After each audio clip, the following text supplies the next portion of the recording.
નમસ્કાર, આપ જોઈ રહ્યા છો ન્યૂઝ 18 ગુજરાતી. હું છું આપની સાથે દીપા શર્મા. સમાચારોની શરૂઆત કરીએ. ખેડા જિલ્લામાં વધુ એક બ્રિજ તૂટ્યો છે. ઠાસરામાં આવેલો બ્રિજ ધરાશાયી થયો. ચિતલાવથી સદપુરાને જોડતા બ્રિજ તૂટ્યો છે. બ્રિજની નીચે પિલરનું ધોવાણ થયું. ગંભીરા બ્રિજની દુર્ઘટના બાદ બીજો બ્રિજ ધરાશાયી. એક વર્ષમાં બીજો બ્રિજ ધરાશાયી થયાની ઘટના બની છે. બ્રિજ નીચેના પિલરની આજુબાજુ ધોવાણ થઈ જતા ઘટના બની. બે ગામને જોડતો બ્રિજ અચાનક ધરાશાયી થતા ગામનો સંપર્ક તૂટ્યો. મહી કેનાલમાંથી વધારાનું પાણી નિકાલ માટેની કાંસ ઉપર હતો આ બ્રિજ. સદનસીબે આ ઘટનામાં કોઈ જાનહાનિના સમાચાર નથી. સવારે 10 વાગ્યાની આસપાસ આ ઘટના બની છે. તંત્ર દ્વારા વહેલી તકે વૈકલ્પિક વ્યવસ્થા કરવામાં આવે અને નવા બ્રિજનું નિર્માણ થાય તેવી સ્થાનિકોએ માંગ કરી છે. પરંતુ સવાલ એ છે કે બ્રિજના પિલરની આજુબાજુ ધોવાણ થતું હતું તો તંત્રને તેની જાણ કેમ ન થઈ? બ્રિજની સમયસર તપાસ અને જાળવણી કેમ ન કરવામાં આવી? ગંભીરા બ્રિજની ઘટના બાદ પણ તંત્રએ કોઈ બોધપાઠ કેમ ન લીધો? એક વર્ષમાં 2 બ્રિજ ધરાશાયી થયા છતાં જવાબદારી કોની તે પ્રશ્ન હજુ પણ જૈસે થેની સ્થિતિમાં છે. શું બ્રિજની ગુણવત્તા અને બાંધકામની તપાસ કરવામાં આવશે? ગામડાઓનો સંપર્ક તૂટ્યા બાદ વૈકલ્પિક વ્યવસ્થા ક્યારે થશે તે મોટો સવાલ. ચિતલાવથી સતપુરાને આ જોડતો બ્રિજ જેના પિલરનું ધોવાણ થતું હતું તેમ છતાં પણ પ્રશાસન નિંદ્રાધીન અવસ્થામાં હતો. સતત રજૂઆતો કરવામાં આવતી હતી પરંતુ આંખ આડા કાન અને તંત્રની નિષ્ક્રિયતા વચ્ચે આ બ્રિજ ધરાશાયી થતો જોવા મળી રહ્યો છે. સવારે 10 વાગ્યાની આ ઘટના છે. સદનસીબે અહીંથી કોઈ પસાર થતું ન હતું. જો કોઈ વ્યક્તિ અહીંથી પસાર થાય તો આપ અંદાજ લગાવી શકો છો કે તેની શું હાલત થઈ હોત. ધોવાણ થતું હતું, તંત્રને તેની જાણ ન થઈ તે યક્ષ પ્રશ્ન છે. તપાસ અને જાળવણી કેમ ન કરવામાં આવી? સમારકામ પણ થઈ શકતું હતું પરંતુ એ કેમ ન કરવામાં આવ્યું? ગંભીરા બ્રિજની ઘટના હજુ ભૂલાઈ નથી. તેનાથી બોધપાઠ પ્રશાસને કેમ ન લીધો? ધોવાણ થતું હતું તેમ છતાં પણ કોઈ અધિકારી અહીં આવીને સમારકામ કરાવવામાં રસ દાખવી રહ્યું નહોતું. હવે જ્યારે આ બ્રિજ તૂટ્યો છે ત્યારે ગામ લોકોનો સંપર્ક તૂટ્યો છે. સંવાદદાતા ઉમંગ જોડાઈ ગયા છે વધુ જાણકારી સાથે. ઉમંગ, ગંભીરા બ્રિજ દુર્ઘટના હજુ વિસરાઈ નથી.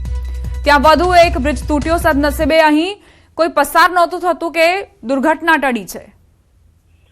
બિલકુલ ચોક્કસથી દીપા, વાત કરવામાં આવે તો જે પ્રકારે ખેડા જિલ્લાનો ઠાસરા તાલુકાનું આ જે ગામ છે ચિતલાવ ગામ અને સતારપુરા વિસ્તાર જોડતો જે બ્રિજ છે, કાંસ પરનો બ્રિજ છે. અમારી સાથે યોગેન્દ્રસિંહ પરમાર જોડાઈ ગયા છે, ધારાસભ્ય છે તેઓ. યોગેન્દ્રભાઈ, અત્યારે આ જે ઘટના બની છે તમને પહેલી જાણકારી શું પ્રાપ્ત થઈ છે આ ઘટનાને લઈને? મેડમ, ઘટનાની જાણકારી થતા હું સ્થળ પર જઈને આવ્યો છું. વિઝિટ કરી ગામડા બધા આગેવાનો મળીને આવ્યો છું. એકચ્યુઅલમાં આ ઘટના અમે મહી કેનાલ મહિના પહેલા તૂટી ગઈ હતી અને બધું જ પાણી આ એસટીએફ છે હોય એ પાણી એસટીએફમાં વધારે પાણી છોડવામાં આવ્યું હતું. એના કારણે થોડું ધોવાઈ ગયું હતું. આ મહિના પહેલા બન્યું હતું. પછી ધીમે ધીમે કેનાલનું કામ ચાલતું હતું અને એના કારણે પાણી આમાં વધારે આવતું હતું. અને વધારાને કારણે માટી થોડી પોચી માટીને કારણે આજે બ્રિજનું ધોવાણ થઈ ગયું અને બ્રિજ તૂટી ગયો છે. અને હાલની તારીખમાં આરએનબી સ્ટેટ, આરએનબી જિલ્લા પંચાયત અને કેનાલ હસ્તકના કર્મચારીઓ અધિકારીઓ આવી ગયા છે. તો યોગેન્દ્રભાઈ, અહીં જે કેનાલનું કામ ચાલી રહ્યું હતું તેમાં પહેલા એ જાણકારી અધિકારીઓએ ન લીધી કે અહીં ઉપર જે બ્રિજ છે તેની ગુણવત્તા યોગ્ય છે કે કેમ? અહીંથી વાહન ચાલકો પણ પસાર થતા હશે, તેમને માહિતી આપવામાં આવી? મને ગામ લોકોનો ફોન આવ્યો હતો અને હું સવારે વહેલો પહોંચી ગયો હતો. હા, અને આ બ્રિજ 1985-55માં બનેલો છે, જૂનો બ્રિજ છે. અને ગંભીરા બ્રિજની ઘટના બની એ ટાઈમે આ ઉપર બેરિકેડ મારેલા હતા એટલે મોટા વાહનો બંધ તો કર્યા હતા અને બાઇક ને ચાલતા અવર જવર ટ્રેક્ટર જતા હતા. અચ્છા, હાજી. એટલે પણ જ્યારે કેનાલનું બાંધકામ અથવા તો સમારકામ કરવામાં આવતું હોય ત્યારે આ વસ્તુ પણ ધ્યાનમાં રાખવામાં આવતી હશે ને કે ઉપર બ્રિજ છે તેની ગુણવત્તા યોગ્ય નથી? આ બ્રિજ એસકેએફ નો છે મેડમ, કેનાલ બ્રિજ નથી. એસકેએફ એટલે બધાનું પાણી છોડે ને એનો છે બ્રિજ. હાજી. એની ઉપરથી કોઈ અવર જવર નહોતી થતી? છેલ્લા એક વર્ષથી બંધ હતી. ગંભીરા બ્રિજની ઘટના બની પછી મેડમ બ્રિજ બંધ કર્યો હતો, એટલે મોટા સાધનો બંધ કર્યા હતા. પણ પાણી જે વધારે આવ્યું ને એના કારણે બ્રિજ નીચે ધોવાણ થયું, એના કારણે બ્રિજ બેસી ગયો હતો. આભાર યોગેન્દ્રભાઈ અમારી સાથે વાતચીત માટે. Okay madam. ઠાસરાના ધારાસભ્ય યોગેન્દ્રસિંહ પરમાર સાથે વાતચીત થઈ રહી હતી. તેમનું કહેવું છે કે અહીંથી ભારદાર વાહનો જે છે તેમના પસાર થવા પર પ્રતિબંધ હતો. સંવાદદાતા ઉમંગ જોડાયેલા છે. ઉમંગ, ધારાસભ્ય સાથે વાતચીત થઈ, તેમનું કહેવું છે કે અહીંથી માત્ર ટુ વ્હીલર ચાલકો પસાર થતા હતા અને ઘણા સમયથી તો જે ભારદાર વાહનો છે તેની પર પ્રતિબંધ ફરમાવવામાં આવ્યો હતો, બેરિકેડ લગાવી દેવાયા હતા. ખરેખર આ સત્ય છે? બિલકુલ ચોક્કસથી દીપા વાત કરવામાં આવે તો જે પ્રકારે અત્યારે મારી થોડીક વાર પહેલા જ જે સિંચાઈ વિભાગના કાર્યપાલક ઇજનેર સાથે વાત થઈ તેમાં જાણવા મળ્યું કે આ જે બ્રિજ છે તે મહી કેનાલની રિવરનું જે એક્સ્ટ્રા એટલે જે વધારાનું પાણી નીકળવા માટે છે. દીપા વાત કરવામાં આવે તો 1 મહિના પહેલા ઉમરેઠની અંદર જે કેનાલ હતું તેની અંદર મોટું ગાબડું પડ્યું હતું અને કેનાલમાં જયારે ગાબડું પડ્યું તેનું પાણી તમામ આ બ્રિજમાં ડાયવર્ટ કરવામાં આવ્યું હતું અને જયારે ડાયવર્ટ કરવામાં આવ્યું પાણી એ તમામ પાણી આ કાંસમાંથી પસાર થયું હતું અને પાણીનો જથ્થો વધારે હતો જેથી આ બ્રિજની માટી પિલર નીચેથી ધસાઈ પડી. દીપા ચોક્કસથી વાત કરવામાં આવે તો જે પ્રકારે ગંભીરા બ્રિજની દુર્ઘટના બની ત્યારબાદ ખેડા જિલ્લાના જે પણ આવા જર્જરિત બ્રિજ હતા તેને બંધ કરવામાં આવ્યા હતા. આ બ્રિજ ઉપર પણ બેરિકેડ મારવામાં આવ્યું હોવાનું અધિકારી જણાવી રહ્યા છે. તેમજ તેઓ એમ કહી રહ્યા છે કે આ બ્રિજ ઉપરથી માત્ર ટુ વ્હીલર વાહન ચાલકો અવર જવર કરતા હતા, અન્ય કોઈ અવર જવર નતા કરતા હતા. પરંતુ દીપા જર્જરિત હતો અને તેનું સમારકામ કેમ ન કર્યું એ પણ એક પ્રશ્ન અત્યારે ઉદ્ભવી રહ્યો છે. અને હાલની અંદર બ્રિજ દુર્ઘટનામાં કોઈ ઘટના નથી બની, પરંતુ બ્રિજ તૂટી ગયો છે. અત્યારે હાલમાં જે ત્યાંના ગામજનો છે તેમનો સંપર્ક વિહોણો થયા છે, કારણ કે અન્ય રસ્તે તેમના અવર જવર કરવા માટે મજબૂર થવા પણ આવ્યો છે. જી દીપા. ઉમંગ, અહીં સવાલ એ પણ છે કે જો પહેલેથી જ જાણકારી હતી કે અહીં ધોવાણ થઈ રહ્યું હતું તો આ બ્રિજનું સમારકામ કેમ ન કરવામાં આવ્યું? જેમ કે પાણીના પ્રેશરના કારણે અહીં ધોવાણ થતું હતું તેવી વાત તો પહેલેથી જ જાણકારી હશે જ અધિકારીઓને, તો કેમ બ્રિજનું સમારકામ કરવામાં કોઈએ રસ ન દાખવ્યો?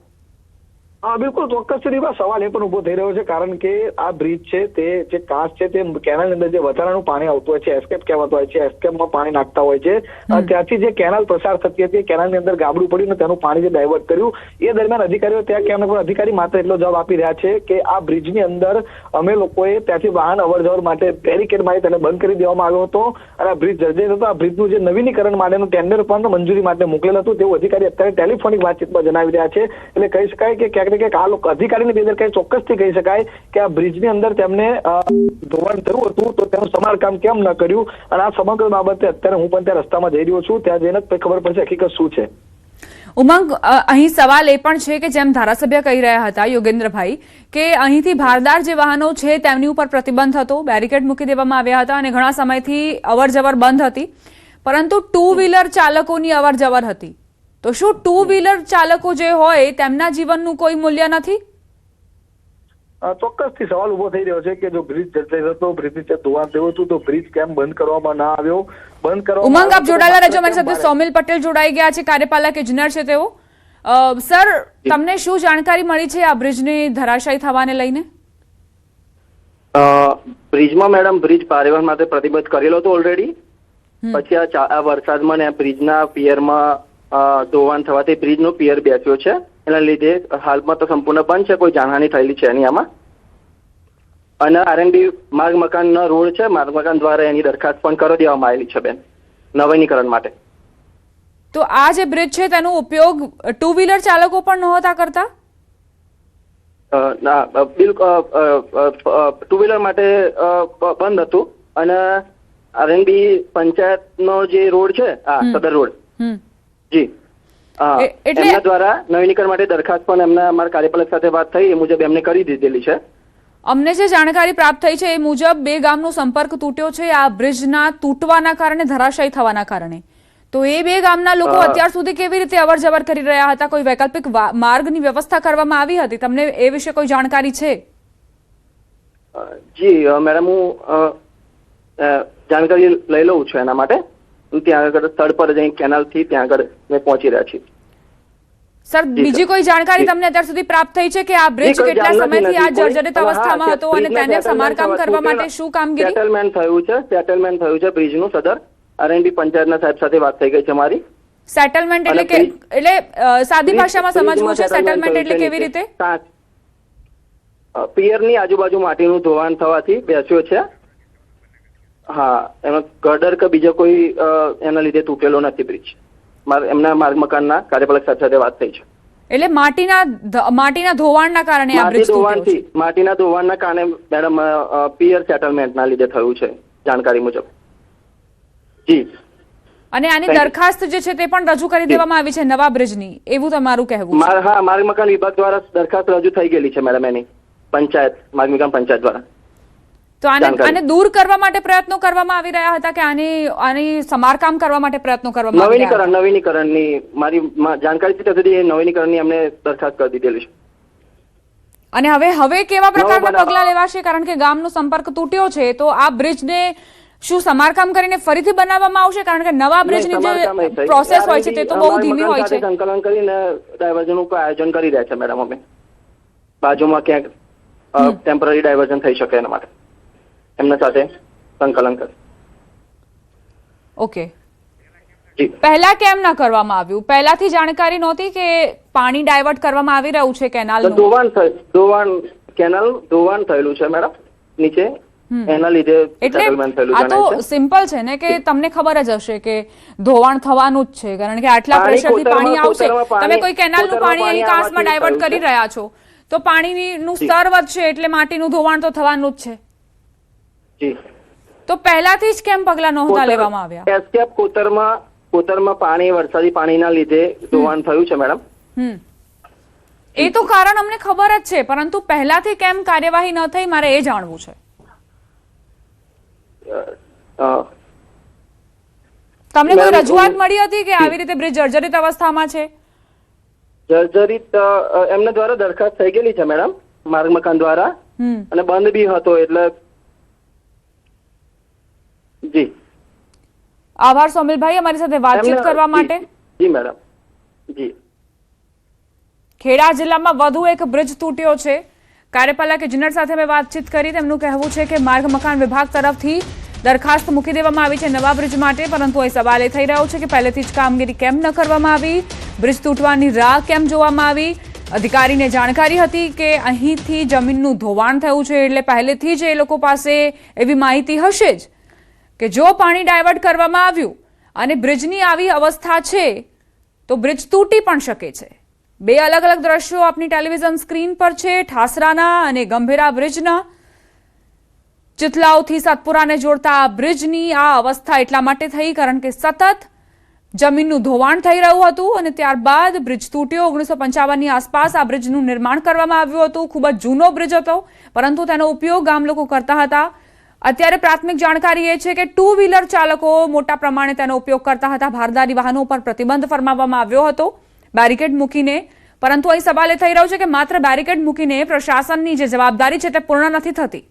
કામગીરી કરવી પડે અને આ પ્રોસેસ જ એટલી લાંબી હોય છે કે માર્ગ મકાન વિભાગ તરફથી દરખાસ્ત મૂકી દેવામાં આવી છે, પરંતુ તેને લઈને હજુ કોઈ અણસાર નથી જોવા મળ્યા કે નવા બ્રિજનું નિર્માણ કાર્ય શરૂ થયું હોય. એવામાં આ જે બ્રિજ છે તે ધરાશાયી થઈ ચૂક્યો છે. બીજી તરફ ગંભીરા બ્રિજની આ ઘટના જેનાથી હજુ પણ પ્રશાસને કોઈ બોધપાઠ નથી લીધો.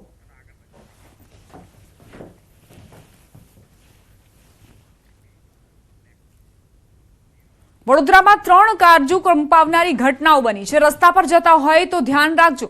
શાળામાં રમતા રમતા પણ સાચવજો. રક્ષાબંધન પૂર્વે હૃદયદ્રાવક ઘટના બની છે. કરંટ લાગવાથી 3 લોકોના મોત નિપજ્યા. મંદિરે દર્શન કરવા જતા મોત મળ્યું. શાળામાં રમતા રમતા એક ઝાટકે મોતના સમાચાર પ્રાપ્ત થયા. કરંટથી ભાઈ બહેને જીવ ગુમાવ્યો. બીજી તરફ કરંટથી વિદ્યાર્થીનું મોત, તો આ તરફ ટ્રકે યુવતીને કચડી. ટર્ન લેતી વખતે આ જે ટ્રક ચાલક છે તેની બેદરકારીના કારણે એક યુવતી કચડાઈ ગઈ.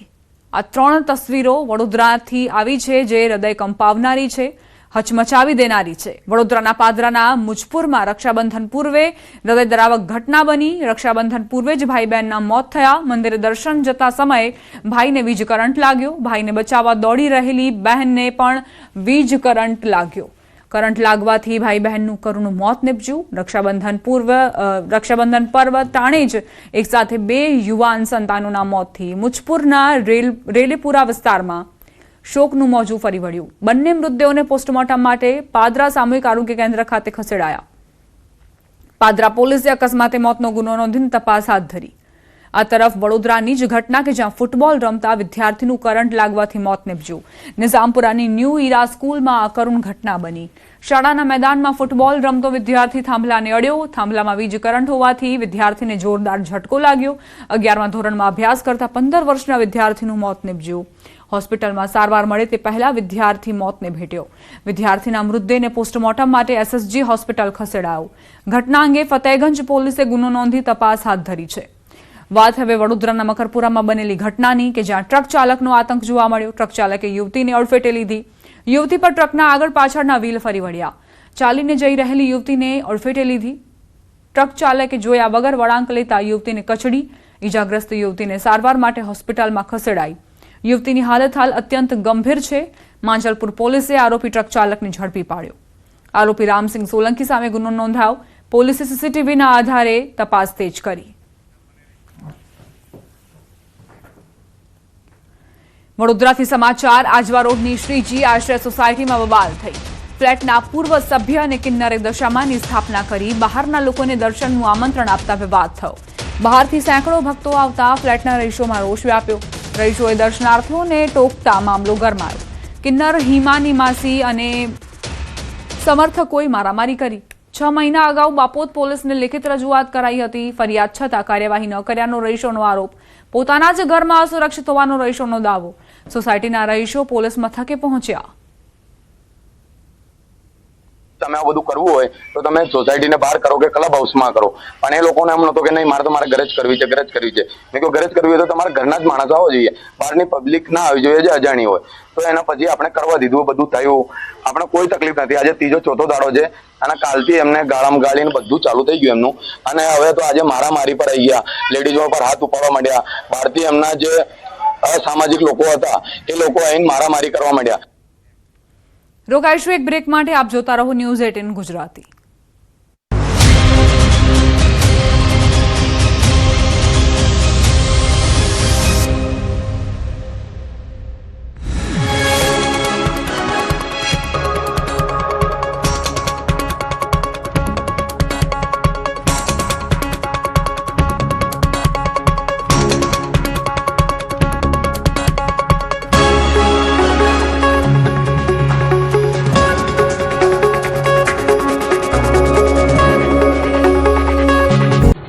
વડોદરા બાદ હવે રાજકોટમાં ડ્રાઇવિંગ લાયસન્સ માટે અગ્નિ પરીક્ષા. મોટાભાગના લોકો ફેલ.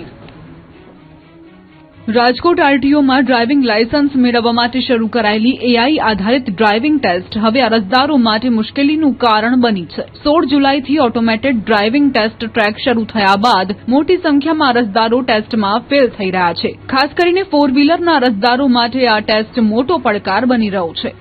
છેલ્લા 21 દિવસના આંકડા પ્રમાણે 1090 ઉમેદવારોએ પરીક્ષા આપી, જેમાંથી 938 ઉમેદવારો નાપાસ થયા છે. એટલે કે 85%થી વધુ લોકો ડ્રાઇવિંગ ટેસ્ટ પાસ ન કરી શક્યા. 2 વ્હીલરની વાત કરીએ તો 2393 ઉમેદવારોએ પરીક્ષા આપી, જેમાંથી 670 ઉમેદવારો નાપાસ થયા. એટલે કે 27%થી વધુ અરજદારો નાપાસ થયા છે. એઆઈ સિસ્ટમ ડ્રાઇવિંગ દરમિયાન થતી નાની નાની ભૂલો પણ પકડી લે છે. 4 વ્હીલરમાં સમાંતર પાર્કિંગ અને સિગ્નલ જમ્પિંગના કારણે સૌથી વધુ અરજદારો ફેલ થઈ રહ્યા છે, જ્યારે 2 વ્હીલરમાં ટ્રેકના અંતિમ વળાંક પાસે સંતુલન ગુમાવવું કે જમીન પર પગ મૂકવો નાપાસ થવાનું મુખ્ય કારણ છે. અરજદારો માટે મુશ્કેલી એટલા માટે પણ વધી છે કે ટેસ્ટમાં ફેલ થયા બાદ ફરી પરીક્ષા આપવા માટે 2 મહિના સુધી રાહ જોવી પડે છે. એટલું જ નહીં, રીટેસ્ટ માટે 300 રૂપિયાની ફી પણ ચૂકવવી પડે છે. નર્મદામાં સાગબારા જંગલ જમીન વિવાદ ઉગ્ર બન્યો. સાંસદ મનસુખ વસાવાએ રાજીનામાની દર્શાવી તૈયારી. અનંત પટેલ રાજીનામે આપવાથી પ્રશ્ન સોલ્વ થઈ જવાનો હોય તો ચાલો હું રાજીનામું આપી દઉં.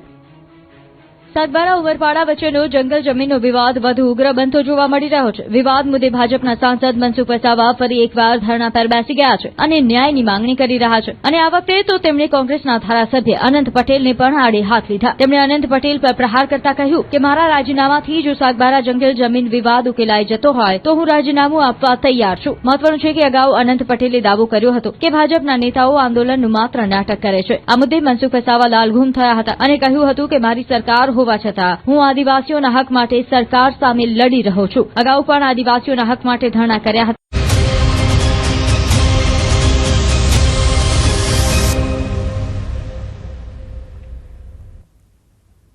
Welcome back. ગીર સોમનાથના તાલાલામાં વરસાદ. લાંબા સમય બાદ તાલાલામાં વરસાદ નોંધાયો. ભારે બફારાની ઉકળાટ બાદ વરસાદ વરસ્યો. અચાનક વરસાદથી ખેડૂતોમાં ખુશીનો માહોલ. વરસાદથી ગરમીથી લોકોને રાહત મળી છે. તાલાલામાં મોડા મેઘરાજા આવ્યા છે. મેઘમહેરના કારણે ખેડૂતોએ ખુશી વ્યક્ત કરી. આ જ રીતે સતત વરસાદ વરસતો રહે તેવી ખેડૂતોને આશા છે. તાલાલામાં વરસાદ વરસ્યો છે. લાંબા સમય બાદ મેઘરાજાએ પોતાનો હેત વરસાવ્યો.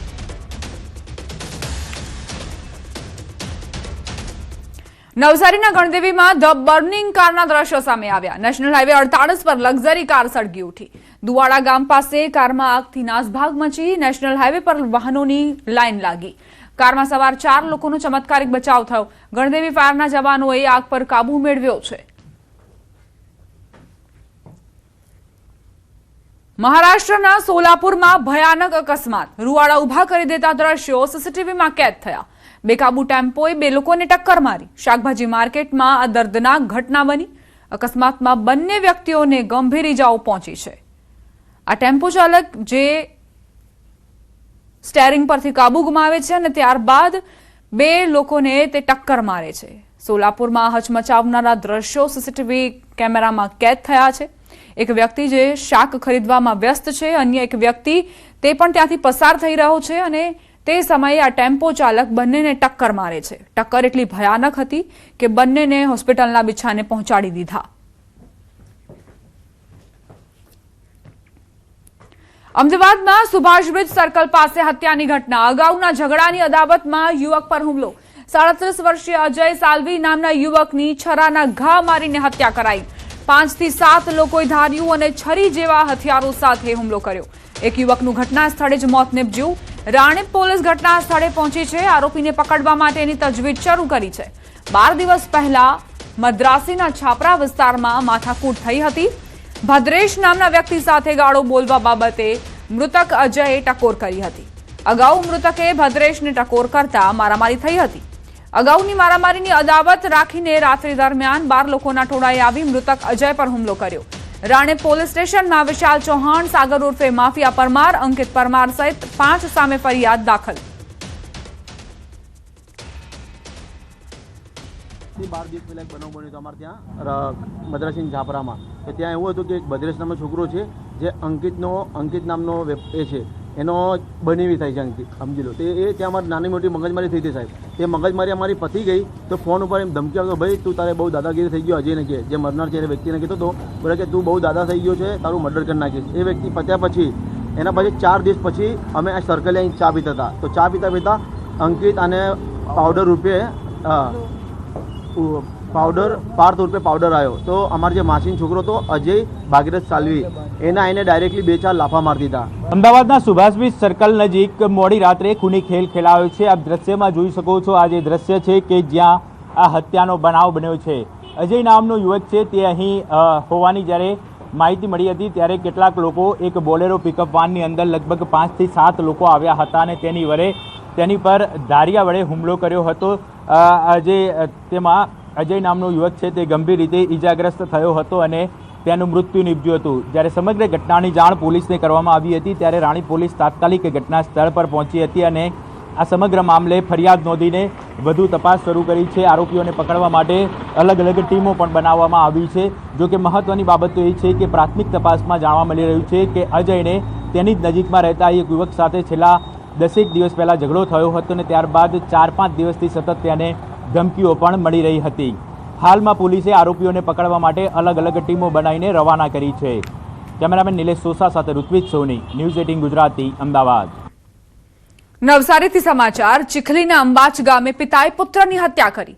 પત્ની સાથે ઝઘડો થતા આરોપીએ પત્નીને ચપ્પુના ઘા માર્યા. પુત્ર વચ્ચે પડતા પુત્ર પર પણ છરીથી હુમલો કર્યો. ગંભીર ઈજા થતા પુત્રનું ઘટના સ્થળે જ મોત નીપજ્યું. આરોપીની પત્ની અને દાદા ઈજાગ્રસ્ત થતા સારવાર માટે ખસેડાયા છે. હત્યા બાદ પિતા ફરાર થયો હતો. ચીખલી પોલીસે ગણતરીના કલાકોમાં આરોપીને ઝડપી પાડ્યો છે.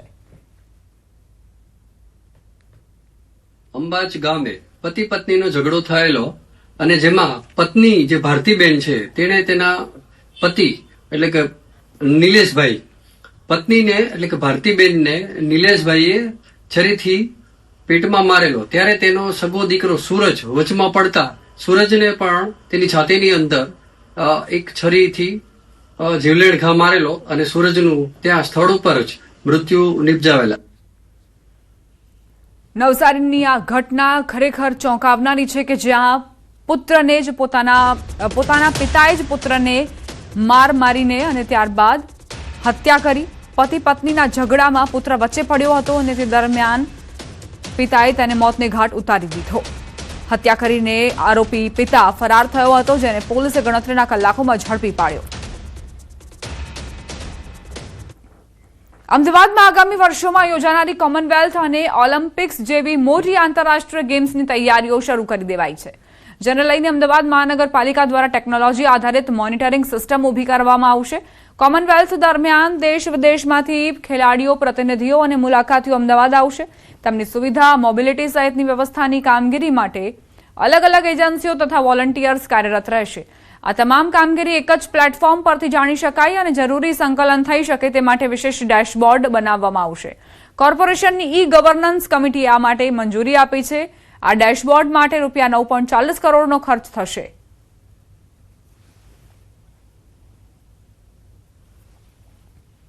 Ahmedabad integrated sports operation centre આપણે એક સ્થાપવા જઈ રહ્યા છે, જ્યાંથી તમામ સુવિધા એક જ ડેશબોર્ડ ઉપરથી પ્રાપ્ત થાય અને કોઈ પણ આપણને કોઈ તકલીફ ના પડે. અમદાવાદ સ્પોર્ટ્સ તમામ કામગીરી સેન્ટરનું એક જ સ્થળ હોય. સંકલિત દેખરેખ, સ્વયંસેવકનું દેખરેખ કે કોઈ પણ ઇમરજન્સી, કોઈ પણ કોન્ટેક્ટ હોય કે ઇમરજન્સી કોઈ પણ તકલીફ હોય તો એક જ ડેશબોર્ડ દ્વારા થતું હોય અને એક જ ડેશબોર્ડ દ્વારા એનું સંચાલન થાય તો એ વધુ સારું રહે. એના અનુલક્ષીને આ કામ કરવામાં આવે છે. સાથે જ બુલેટિનમાં અત્યારે બસ આટલું જ. આપ જોતા રહો News 18 ગુજરાતી.